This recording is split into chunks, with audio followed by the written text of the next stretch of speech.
સવારે લીલા ઘાસ પર ખુલ્લા પગે ચાલવાના ફાયદો।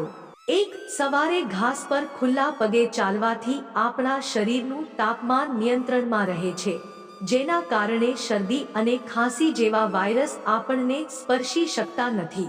2.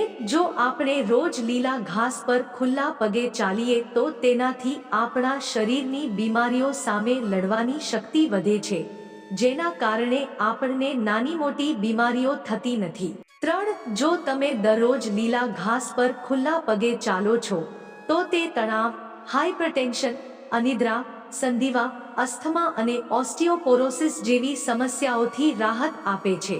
4. આજના ભોજનમાંથી આપણને આપણા શરીર માટે જરૂરી પોષણ મળતું નથી, જેના કારણે આપણામાં કેલ્શિયમની ઉણપ થાય છે, જેના કારણે આપણા હાડકાં નબળા પડી જાય છે।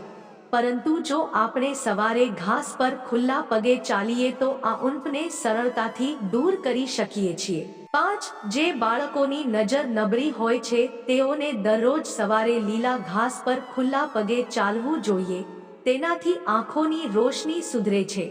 મિત્રો, આવા જ સ્વાસ્થ્ય સંબંધી વિડીયો જોવા માટે અમારી ચેનલને સબસ્ક્રાઇબ કરો અને વિડીયોને એક લાઇક કરી અને વિડીયોને પોતાના મિત્રો સાથે શેર કરવાનું ભૂલશો નહીં। ધન્યવાદ।